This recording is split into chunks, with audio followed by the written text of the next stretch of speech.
कामालपुर गांव में बहुत शांति छाई हुई थी। सभी लोग अपने अपने घरों में आराम कर रहे थे क्योंकि बाहर बहुत गर्मी थी। सूरज आग बरसा रहा था, लेकिन उसी धूप में राइस्टर नाम का एक गरीब किसान अपने छोटे से खेत में काम कर रहा था। राइस्टर एक मेहनती और नादान दिल का किसान था। कुछ देर बाद राइस्टर के कानों में घोड़े के दौड़ने की आवाज आने लगी।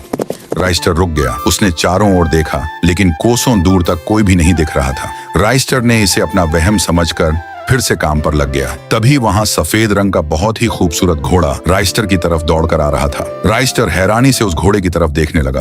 वो घोड़ा राइस्टर के पास आकर चुपचाप खड़ा हो गया। राइस्टर हैरानी से उस घोड़े को निहारने लगा। उस घोड़े के बाल सोने जैसे चमचमा रहे थे।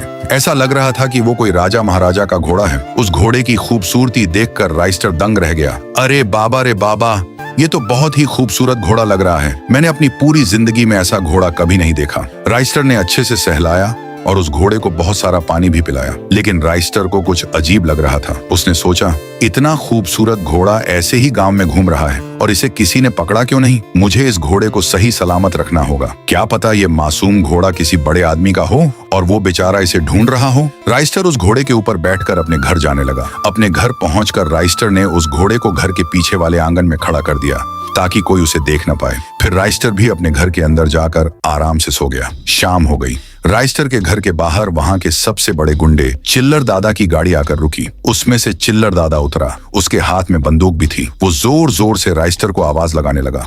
राइस्टर की नींद खुल गई। वो दौड़ते दौड़ते नीचे आया। चिल्लर दादा को देखते ही उसके रोंगटे खड़े हो गए। चिल्लर दादा, आप मेरे जैसे गरीब के घर कैसे आ गए? अगर कोई काम होता तो आप मुझे बुला लेते। चिल्लर दादा ने गुस्से भरे अंदाज में बोला, ज्यादा बकवास करने की हमारी आदत नहीं है। तूने कहीं पर सफेद घोड़े को देखा है क्या जाते हुए? राइस्टर सहम गया। उसने सोचा, अगर वो बेचारा घोड़ा इस गुंडे के हाथ लग गया तो ये उसका बहुत बुरा हाल करेगा। एक काम करता हूँ, झूठ ही बोल देता हूँ इसे।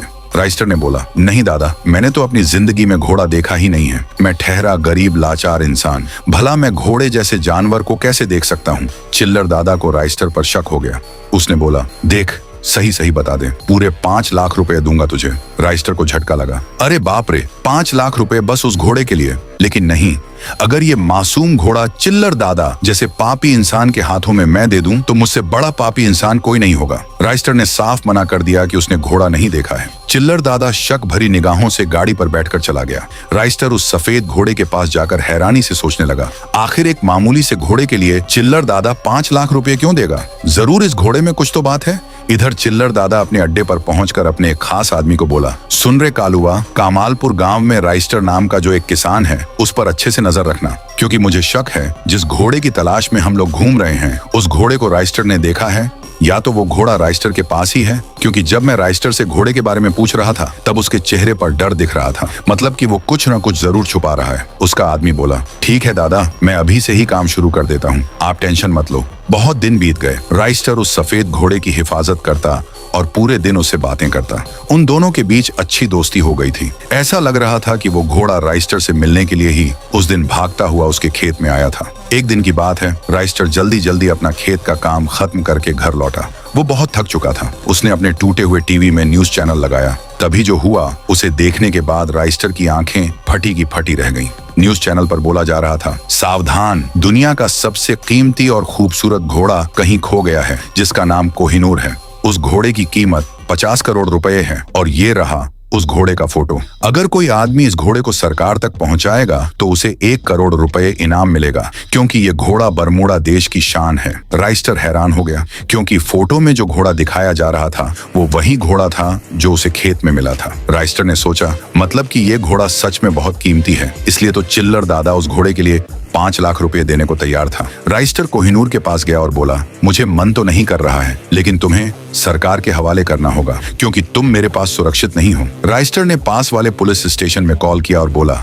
इंस्पेक्टर साहब, सरकार जिस घोड़े को ढूंढ रही है वो घोड़ा मेरे पास है और मैं उसे सरकार के हवाले करना चाहता हूँ। लेकिन ये सारी बातें चिल्लर दादा का आदमी सुन रहा था। मतलब ये राइस्टर का बच्चा मेरे बॉस को झूठ बोला था कि इसके पास कोहिनूर घोड़ा नहीं है। अब तो इसे मजा चखाना होगा। वो दौड़ते दौड़ते चिल्लर दादा के पास पहुंचा और हांफते हुए बोला, दादा, आपका शक सही निकला। कोहिनूर घोड़ा राइस्टर के पास ही है और उसने इंस्पेक्टर को भी कॉल करके बता दिया है कि वो अब सरकार को वो घोड़ा देने वाला है। चिल्लर दादा छाती पीटते हुए बोला, बस बहुत हुआ इस राइस्टर के बच्चे का। अगर इसने कोहिनूर घोड़ा सरकार को दे दिया तो हमारा बहुत बड़ा नुकसान होगा। चलो रे, सब लोग उसका गेम बजाने। इधर राइस्टर बेचारा अपने घोड़े के पास खड़ा मायूस था। उसे बिल्कुल भी मन नहीं कर रहा था ये घोड़ा सरकार को देने का, लेकिन उसकी मजबूरी थी। तभी उसे अपने घर के बाहर से गाड़ी की आवाज सुनाई दी। वो चुपके से देखने लगा कि बाहर कौन है। बाहर चिल्लर दादा कट्टा लेकर खड़ा था। राइस्टर समझ गया था कि चिल्लर दादा को घोड़े के बारे में पता चल गया है। वो तुरंत अपने घोड़े के पास आया और उस पर चढ़कर भागने लगा। चिल्लर दादा ने उसे देख लिया। वो जल्दी से अपनी गाड़ी से राइस्टर का पीछा करने लगा, लेकिन कोहिनूर घोड़ा